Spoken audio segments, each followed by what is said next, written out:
Whoopee, 1027 WNEW FM. This week, Scott is live in London. Let's go back via satellite. Scott Muni and his special guest, Roger Waters. Scott? Roger Waters it is, and he is a special guest, and we've had a lot of wonderful people here, and the nice thing is we get to share it with the audience of people who, of course, love all of you guys, Roger, you know, and it's so good to get together with you here, as well as in New York when you get there, but it's we're at a different studio. We're at a different time, obviously, but we're in a different place. It's good to see you again. You're looking great. It's good to see you. And we haven't had a chance to talk since, well, as a matter of fact, we'll be doing a little hitchhiking shortly, but it was about the last time we get to talk when you were in New York to do your show. I think it was Radio City, yeah. Radio City or Meadowlands, one or the other. Yeah, both. Oh, Clapton, yeah. Clapton played with you on one of them. Yeah, on one of them. Now, you know what? Can we do some phone calls in a little while, too? We are going to? You want me to give out the number now? Okay. Because we'll take some phone calls from some folks, and we've been doing that, and so we have a little touch with Altie. It's 212-955-WNEW, 212-955-WNEW, and that'll be for pros and cons and other things, and we'll be talking to Roger Waters in just a moment. We'll get underway with some music. The art, yes, the pros and cons of hitchhiking.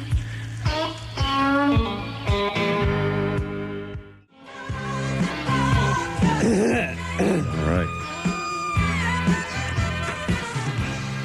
We're at 1027 WNEW FM, and the hitchhike thing was so popular with everybody, I thought we'd start things off with that, right? And welcome Roger Waters to our show live in London. It is 3:30 in New York, and I guess that means it's about 8:30 in London town here. It's dark, and over there it's light and sunshiny. And in the 70s, but we had a nice day. The warmest day so far of the year, they said. Anyway, it was near 60 or something. We have a couple of calls, if you don't mind, Roger. Let's talk to some people. I don't mind at all. See what kind of questions they have. On the telephone, David is from New Rochelle. David? Yes. How you doing? Okay, good. How you doing? I got Roger right here to field a question, if you got one. All right. Roger, how you doing? I was just wondering if, how'd you come up with the wild idea for the pros and cons of hitchhiking? I mean, I've done a lot of hitchhiking just a dream. Around. Just a dream one night. I've sort of forgotten about that, really, now, because that was a couple of years ago. But it was just a dream I had one night that made me think about all of that. That sounds good. All right, thank you. You're welcome. Thanks, David. All right, take care. Richard is on the line from New York. Hi, I'd like to say it's a pleasure to talk to Roger, who I've admired for so many years.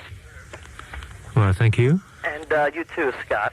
But I'd like to ask Roger what his relationship is with Dave Gilmour, if he still speaks to him. Yeah, I speak to him occasionally. Do you plan on playing with him again? I didn't catch it. Do I plan on playing with him again? Was that it? Do you think, Scott? That was it. There's a time delay on the phone, so it's hard to hear things sometimes. No, I don't think we'll be playing together again. No. And whatever happened to Sid Barrett? Do you still speak with him? No, I haven't spoken to him for a number of years. Well, thank you very much. It's a pleasure to speak with you. I've really enjoyed you for all these years. Okay, thank you. All right, Richard, one thing, too, and to everybody else listening, Sid has not actually been active in very many circles at all lately, so it'd be very difficult to talk to Sid, just in case you were wondering. And if that sounded like actually our friend Roger was being very polite, and you can say a prayer for Sid if you will, everybody. Scott So at 1027 NEWFM, and we have someone else on the line right now. Who's there? Frank from Westchester. Okay, Frank? Hi, Roger. Hi, Frank. How are you? Fine. I'm sure you're aware that other members of Pink Floyd have done solo projects in the recent time. Have you heard any of their material? And if you did, what do you think of it? You mean the solo things that the other guys have done? Yeah, that's it. I don't really want to talk about that. I'd talk about anything else, almost, in the world, but I really don't. I'm not very interested in talking about the whole Pink Floyd thing. I've left the band. I'm pursuing a solo career. I'm doing a lot of work on my own. I'm doing some film music. I'm making a new album. And I'm very excited about all the things that I'm doing. As far as I'm concerned, Pink Floyd is all finished. It's all behind me. My understanding is that there's a possibility that Dave Gilmour and Nick Mason may attempt to make a Pink Floyd record on their own. I wish them every success in that endeavor, but I'm not interested in it. Okay, buddy? Okay, thanks a lot, Roger. Okay. All right, thanks. And Mark is on the line from Middletown. Mark? Hi, Roger. Hi. I'd love to say I love your music. Thank you. And I was just wondering if you're planning on making any albums in the future. Yes, I am. I'm making, well, actually, I've finished making a bunch of demos now. And I've been searching the world for a producer for, how long is it, Peter? Nearly a year. For nearly a year now, and I've had a number of meetings with a number of people, and for one reason or another it hasn't worked out, and this hasn't happened and that hasn't happened. But I don't want to leap in and start making this record without finding the right person to collaborate with, because when I'm working I need to have somebody to fight with. And I need a really good producer, and I haven't found one yet. So if there are any out there, I'm looking, and I'm ready to start. I have hours and hours and hours of material and a I think very interesting idea, and I'm really excited about it. I'm also intending to go on the road next year. You'll be playing around in the New York area? I wouldn't be at all surprised, yes. I have every intention of starting after Christmas, somewhere in the Antipodes, and working my way back through the Far East, and ending up somewhere near New York, maybe, I don't know, maybe this time next year, something like that. That sounds good. Okay, thanks a lot for that call, and we'll be right back on WNEW FM in New York, and live in London from Capitol Studios, where rock still lives here and definitely lives in New York for more than 2 million songs.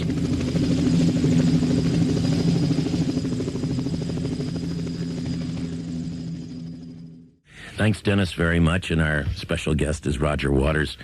We were just discussing, while you were doing the commercials, Dennis, we were talking about the pros and cons, and not of hitchhiking, but of going from one country to another, and how tourism is off and people are afraid to go anywhere. And I think Roger has some definitive things. Each person has their place in this controversy that's going on right now. People, tourism is off, 60% to the Mediterranean, and I think up to 30 or more % to anywhere in Europe, including here where we are in London. And I guess everybody has their own reason. You're over there contemplating some thoughts or something, so I know you're about to... Okay, what's Roger Waters' side? Well, I don't give a fuck about the tourism, frankly. I mean, you know, if people want to come on holiday here or not, it's no skin off my nose, because I'm not in that kind of business. No, my concern really is the way that our lives seem more and more to be being controlled by the media. By television specifically, and how I suspect that the tendency of your countrymen to not come to Europe for their holidays this summer has something to do with feelings that have been worked up because of the feelings about Gaddafi and the terrorism and the bombing of Tripoli and the blah-de-blah-de-blah-de-blah. And I think that is largely a media event, and that's what I find particularly worrying about it. My suspicion is that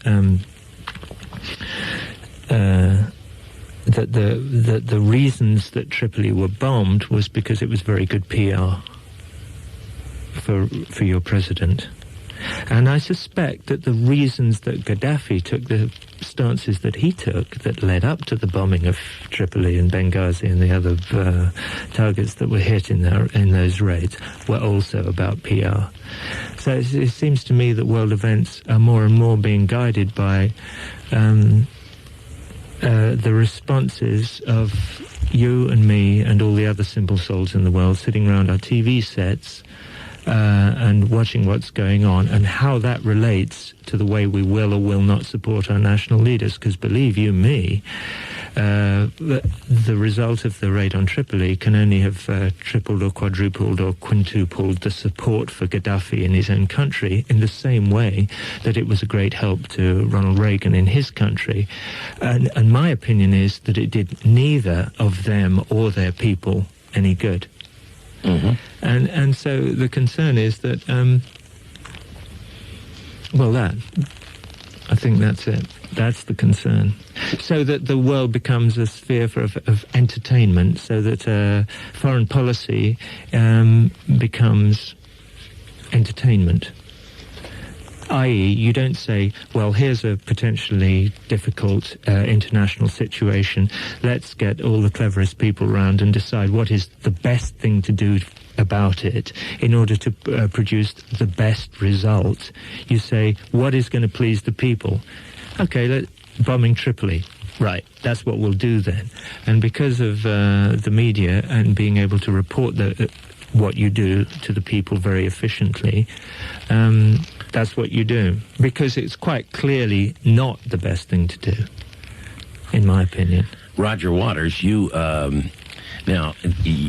covered both sides from your side and your observation and all that, and it sounds like you were about to get yourself involved in some way, either by writing or doing something, or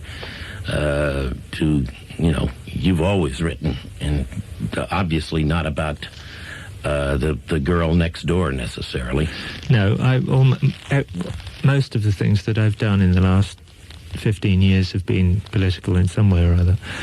And in fact, the piece that I'm working on at the moment, it has nothing to do with what I've just been talking about. The Final Cut, which was the last Pink Floyd album, had exactly to do with what I'm talking about, which was because it had to do with my sense of shame when we took the Falklands back from the Argentinians. I thought in a precipitous and unnecessary fashion, and my suspicion is that we took that action because it was good PR for Margaret Thatcher at the time.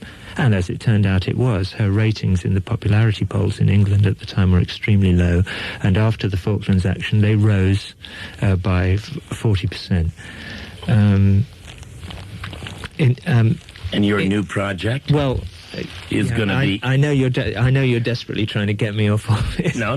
Quasi-political chatting around to. No. Wait, just a minute. The first guy in the pub that said to me about you're an American and you shouldn't have done that to Libya, and I said, well, you're a Briton and maybe you shouldn't have done that to Argentina. Yeah. And that was the end of the discussion. Well, I agree with both those. I hold both those positions. Not specifically. We have no control. I have no brief for Colonel Gaddafi any more than I had for General Galtieri in the Falklands conflict. But when you confront a mad dog in the street, you don't turn into a mad dog yourself. You try and contain it, or you do. No, it's an extremely bad analogy. I've allowed myself to be dragged in to the Reagan-Thatcher terms of reference, because Colonel Gaddafi clearly is not a mad dog. He's an extremely astute, clever politician. And what he is doing is playing the politician's game in a different place than Ronald Reagan is playing the politician's game. So you have these two guys confronting each other. And Margaret Thatcher's a politician, and she was playing a politician. What I object to is when the politician's game costs innocent lives. That's what concerns me. Because when you reduce these situations to an individual level, it's unforgivable that individuals should lose mothers, fathers, sons, daughters, They should go through that tragedy unnecessarily. Now, if bombing Tripoli was a good idea and would stop terrorism and would do all the things that Ronald Reagan hopes it will do, so be it. I'm not a pacifist. my father died in the Second World War, and I think it was a right war to fight. But there are right and wrong things to do. If they work and if they're necessary, so be it. Vietnam was a clear case of something that was wrong. I think the bombing of Tripoli was a clear case of something that was wrong, as was our invasion of the Falklands. Having said that, of course, Galtieri shouldn't have attacked the Falklands. And I'm coming to my piece. Having said that, yeah, I've been writing a long and meandering piece about problems that we've had here in the coal industry in England, and I've written a long piece about a miner who has a twin brother, and the miner gets sent to prison because he gets involved with attacks on the police, and the twin brother who's handicapped goes to California, and it's a song about going home, really, and about the redemption of the individual in the face of an attack by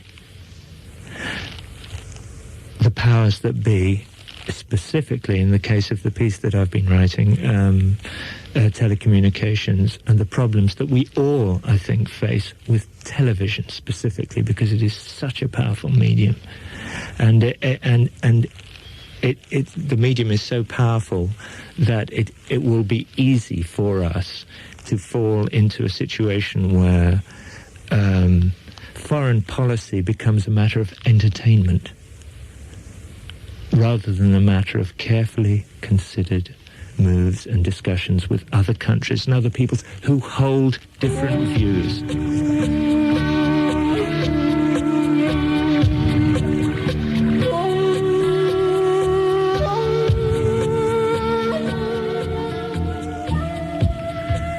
Roger, that is part of a new project, I assume. Well, no, that's just a demo of a song that is has something to do with the ideas that are behind the new project, and all that polemic at the end with that interestingly enough, the tape about Reagan and the Russians invading Afghanistan and blah blah blah is taken from an election advertisement that he had when he was running against Jimmy Carter, whenever it was, when he was first elected, which is kind of ironic when you listen to it played back now, and the little bit at the end about we would besiege President Reagan, who was the spokesman for the hostages in Beirut? I can't remember the guy's name now. The hostages in Iran? The hostages in Beirut, the TWA. I can't remember the guy's name.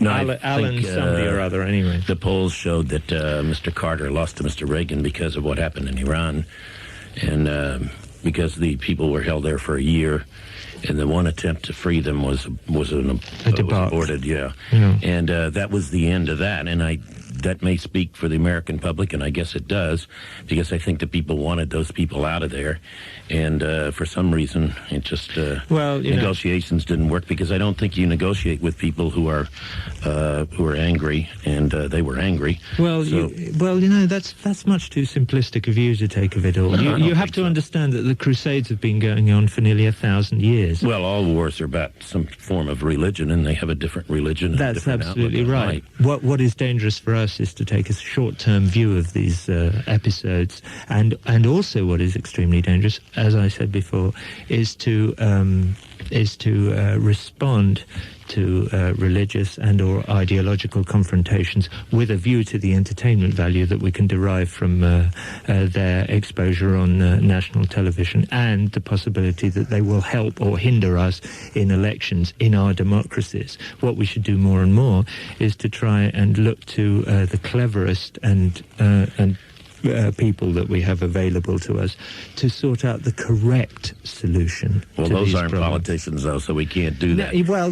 This is the problem that all we Democrats face. All I'm saying is there's a problem. I don't want to go and live in Libya. And you don't want to live in Northern Ireland. And I don't want to live in Northern Ireland. Mind you, Northern Ireland is an extremely beautiful country. I know. And I don't want to go and live in Russia. And I don't want to go but just because I'm criticizing the way that we behave. Why don't you come to New York and do a concert instead? Hey, shit, motherfucker, I'll be there, Jack. Thanks.